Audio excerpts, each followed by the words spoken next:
Hey everybody, this is Tom and welcome to this episode of the Lost Miner YouTube channel. Obviously not out at the property this weekend, and I probably won't be until next weekend. So I've got a lot of things going on here in Houston and I just can't break free for another week at least. So I'm going to do, I've been recently receiving a lot of questions about how I run my business, my glamping business.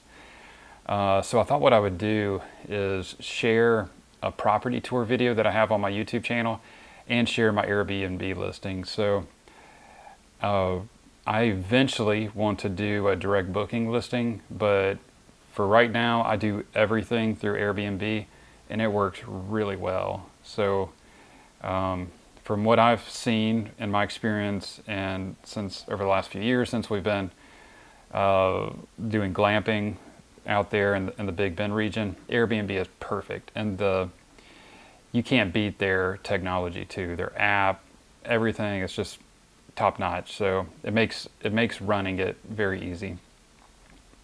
So I'm going to show you guys a property tour. We'll kind of walk through and I'll talk through some things, and then also I'm going to show you my actual listing on Airbnb, and I'll also include a link to my Airbnb. If any of you guys happen to live, I don't know, in Texas or plan on traveling to the Big Bend, or like a lot of the people that are asking these questions is because they're really interested in doing the same thing.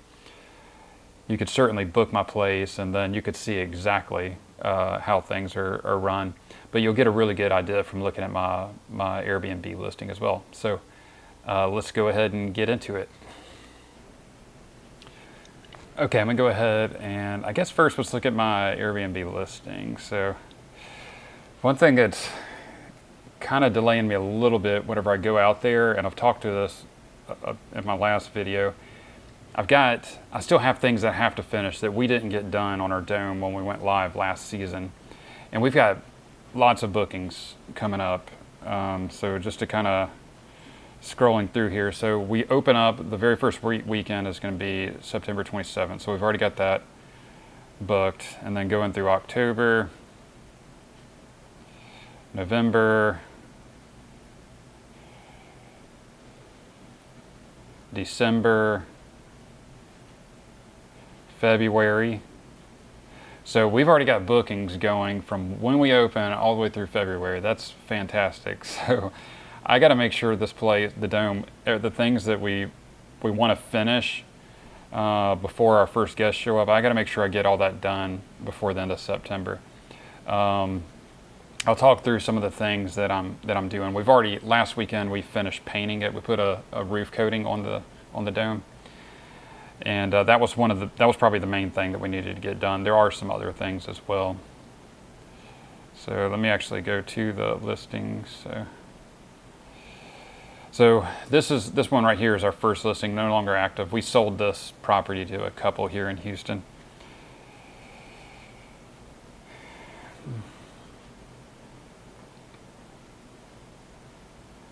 All right, so this is our listing right here. Like I said, I'll put a link to it so you guys can look through it more carefully. But I've got all the photos on here. One thing that's key is and it can actually be a little bit of a problem and a good problem, I guess. You got to do professional photography, and I am a real estate photographer, so your photos gotta look good. The one thing is when you've got a glamping set up and you've got things that not everybody want to sign up for, like using a porta potty in the winter, using a shower bag to take a shower. Some people just aren't down for that. So, but they'll book it just because it looks good. They'll just go ahead and book it without reading anything. And I'm very explicit on what you're signing up for in my listing, and then I even send a reminder. I'll even have people cancel after they get the welcome message. Immediately after book, they'll get a welcome message making sure that they understand what they're signing up for, and I'll even get cancellations after people read and they're like, yeah, don't want to deal with that. But for a lot of the people that are going out to the Big Bend, they want the camping experience, wilderness experience. So a lot of people are more than happy to sign up for this, and they have a really good time. I love reading through our reviews, because seeing how good of a time people have out there.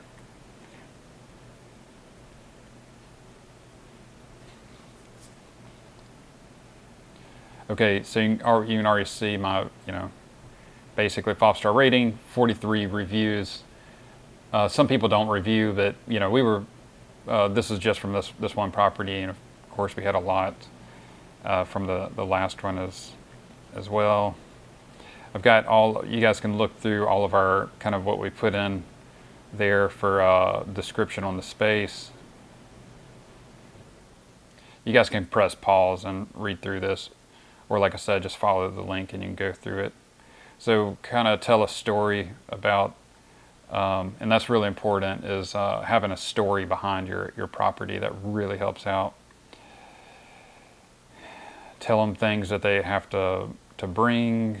We don't provide any linens or anything like that. It's really just basic. We got a mat where you can put a sleeping bag. And then kind of some important things to note on there that we don't have. It's, if you're looking for a hotel experience where you've got plumbing and all that other stuff, this is not it. So we try to make sure that's really that's really apparent in the listing. Another thing is we're close to Highway 118, one of the main highway running into Terlingua. But we're set off. It's about 2 miles off the highway, but it's one straight road. Unfortunately, that one straight road is not an all-weather road yet. So it is. We are located in a development. It's an old ranch. At some point, we are going to have all-weather roads, but we don't. So I just kind of put a disclaimer in there that if in the event of a heavy rain, you may have to cancel your reservation, or if you're staying there, you may have to stay an extra day. If you can't get out of there. Located in the Chihuahua Desert, rarely is this ever a concern. We had no issues last season. At our first property, I did have some issues, and I've talked through those in previous videos. But overall, when you look at a whole season, you have like one issue come up, it's really not that bad. But there is a chance out there. And if you're looking at investing in the Big Bend region, there are hardly any all-weather roads. I mean, you've got Highway 118, 170. You've got a few areas outside of that to where you have all-weather roads. Very, very few all-weather roads out there. So it's likely you find a property, it's likely that access is not an all-weather road. If you guys have any questions about areas, if you are looking in the area, if you look at any properties to buy and you want me to kind of take a look and give my opinion, feel free to leave a comment below or message me. Okay, I'm going to go ahead and switch over to the dome tour. Okay, we've got a new driveway going up to the property now. This doesn't look steep, but it is very steep. And after one season of use, it got really eroded. So we've got a new, not so steep driveway coming up on this side. But you can see here's the porta potty. It is a bit of a walk from the dome, but it worked really well, really, really well. If you guys have been following our channel, you know that where the porta potty was, we dug a hole to do an outhouse. It completely collapsed whenever we got a really big rain. So I am going to do the outhouse, but in another area that I've picked out. But that kind of sucks because I had to pay to have somebody dig that for me. We've been running the dome for over 2 months now, so we've definitely got everything in place. I might go ahead and speed through a little bit. Oops, I'm back too far. Okay, we got a solar panels, so that go up the hill to the dome. All right, so it's again up the hill. Now you see the dome. The dome is no longer white. So if you saw the last video, I showed a picture at the very end. We've got this, there's this product called ThermoShield. It's a roof coating. So it's got some solids in it that reflect light as well. So for the longevity of the dome, it was absolutely necessary, but also keeps it completely shaded. It completely blocks out the sun. So, I mean, UV filters in through the dome with just the white vinyl cover. You can see here we've got our solar panels here. That keeps our Blue Eddy charged. And then we've got our Starlink, kind of over in this area. Solar panels, so that's how we've got internet all the time. So this little building is the shed. It's got the kitchen in there, and it's also got the shower. This is our water storage tank, so that's how guests fill up shower bags. Filling up a bucket too to use in this for water for washing dishes too. And then I've got this little platform here that's for putting the shower bags on during the day. You'll see we've got a fire pit over here. You'll have internet and light inside the dome. And the dome during the day, that solar panel charges our power bank. So you do always have internet. You're able to charge all of your devices. People really love this fire pit. They enjoy it. So in the park you can't do a fire, period. So that is one benefit for staying outside the national park if you want to be remote, private area, but also be able to have a fire. Staying on private property. At night. We also have a electric water kettle too. I'm gonna speed through a little bit. All right, here's the picnic area. One thing I'm doing is I'm gonna sand and paint our picnic table. Paint, I recommend, guys, if you're building out in the desert, you're doing anything with wood, paint it, okay? Make sure you protect it from the sun. I mean, the wood degrades really quick out there. One thing I want to show you on the picnic area is you can see we've got a grill out there as well. And then everything's bring your own stuff. So you got to bring your own propane tank. Asked that they bring a 20-pound propane tank if they want to use heating or. Let me go through a little bit further.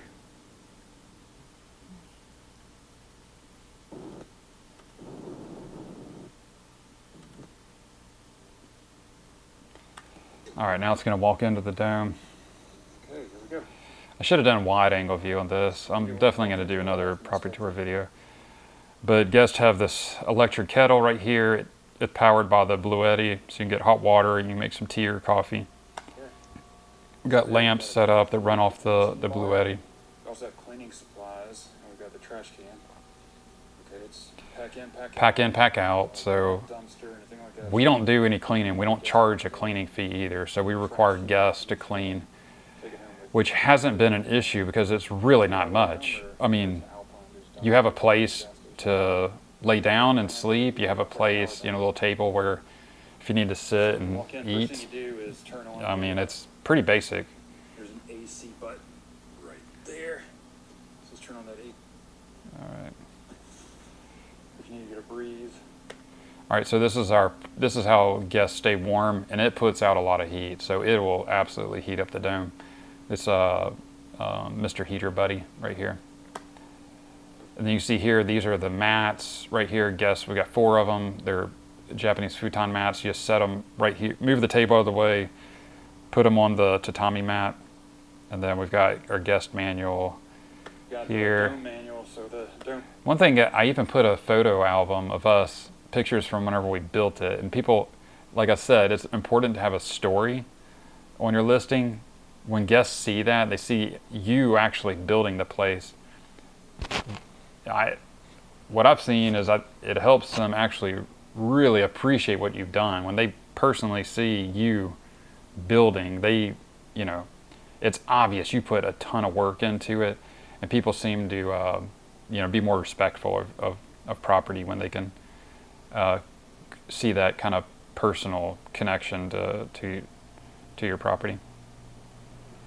It's an extraction fan, so as soon as the sun goes down, that turns off.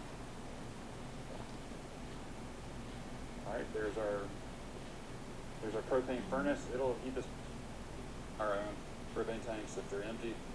You're welcome to exchange. Okay, I'm gonna go ahead and fast forward a little bit to go show you guys outside. The next thing I go to is the shed.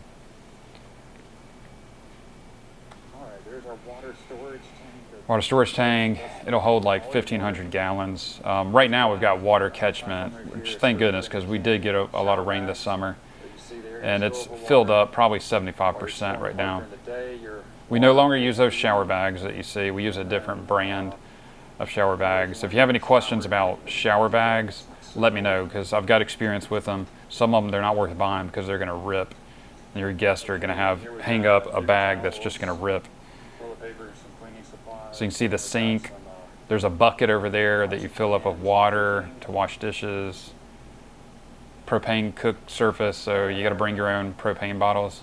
I do provide some spices, plates, it just takes one of those some 1 pound. cooking I supplies. want to do some cooking out here on this. All right, here's the shower area. Those are some horseshoes that I've actually found on the property. Like I said, it used to be a working ranch. All right, this is where we hang the. Don't use it. Don't buy those shower bags. Like I said, let me know and I'll show you what brand I buy. We've got a hook up top. Yeah, so you fill your shower bag, you hang it. You've got a place to put soap, shampoo. You know, I did a nice tile floor. Works really good. That we installed. My shower. There's a curtain. There's not much that can go wrong on this. That's one of the good things. So those are some little solar lights. There's a little solar panel on the outside, See there. and so you just pull that chain to get light on the inside. All right, see one more thing that I overlooked. There's the bucket. Down bucket there. So you just fill up the bucket at our water storage tank. We've got a hose there at the bottom. You just take the bucket outside and bring it back. Guys, it's a beautiful place to visit. All right, so there's nothing behind us, guys, over here. So it's really private. That's property that the realtor that's selling all of the tracks in here. This is private property back there, and it's people that they say are never going to sell. So got a link in our bio if you're watching this on Instagram. So the ranch is kind of all this that you see here and back this way. There's people that have bought, but it's not developed at all. Our Airbnb. Hey guys, I ended the video without talking about this, so I'm gonna break in the video real quick just to talk about this. People ask me how much I make off of this dome. Kind of what are the expenses, and what can you expect to make. Our fixed costs are, so just to talk through those. And of course, you got to buy the property. If you finance it, you're going to have that cost. But let's just talk about my expenses that I have on a monthly basis for running the dome. So I've got Starlink internet, that's $125. I've got a storage unit that I use that's kind of close to the property, that's $40 a month. And then also the porta potty. So during the seasons when I rent the porta potty, it's $250 a month. And that's why reason I'm really wanting to get the outhouse up, so I don't have that additional expense. That's it, guys. I just have those small expenses. So like I said, $250 plus $125 plus $40. You can do the math, and then on a really good month, you can do over $6,000 in revenue. So basically, March and April, everything's fully booked. You get really strong bookings. I would say maybe we experience, maybe 75%, 80% every other month in peak season, which is basically, peak season is like October through the very beginning of May. Really strong bookings. And then, like I said, March, April, everything books up out there. So those are the numbers. One more thing, guys, is a lot of people ask me, do I have any issues with doing the self-cleaning, requiring guests to clean? Like I mentioned, it is extremely basic, and it is the only way I can run it. Literally, if you only have a one or 2 units, it's really hard to get somebody to travel all the way out to your property just for a little bit of money. And the places that can get cleaners and that are consistent are people that have lots of units in the same area. That way they can all be cleaned at one time. You don't have to clean one unit and then drive potentially 2 hours to the next one. It just doesn't really work. So it's really the only option we have, and it works well. Every now and then, it's rare, but every now and then a guest will forget to pack up their trash. So they'll actually take the trash bag out, but they forget to put in their car, or something like that. And so a guest will show up and they're like, there's trash out here. just minor stuff, guys. So it's really worked for us. And what we've seen is the type of guest that's going out there to the Big Bend. You know, these are people that are typically outdoorsmen, people that leave no trace, right? So most of the people that are traveling out to the Big Bend, it's not an easy place to get to. You really got to do some work. You got to drive a long way just to get out there. So if you work that, people that are willing to, you know, put in that much effort just to get out there, and people that love to be in the outdoors, on the trail, hiking and stuff like that, it's the type of person that respects property, right? For the most part. And running it like this, if you're near the city, absolutely do not try running your Airbnb like this. It won't work during. I can tell you that from experience. I've helped a guy in Houston start some Airbnbs. People absolutely trash it. That with a cleaner, people absolutely trash it. So to me, it's something unique to this area. Okay, back to the video. I mean, there actually is one person that put 3 Adobe units down by the highway where they can. One of the good things is if you're by the highway, you can go ahead and connect to the grid and have electricity. I have to do solar or wait until all the tracks sell for people to be able to to have poles installed all the way to my property, which who knows when that'll happen. Out towards the west. All right, guys, if you have any questions about it. All right, that's it. Hope you guys enjoyed the video today. If you have any questions, let me know in the comments below. If you're just finding this channel, please like, subscribe, turn on the bell notification so you don't miss any of our upcoming videos. And I really look forward to getting back out to the property and putting in some more work on the A-frame. And I'll see you guys next week. Take care.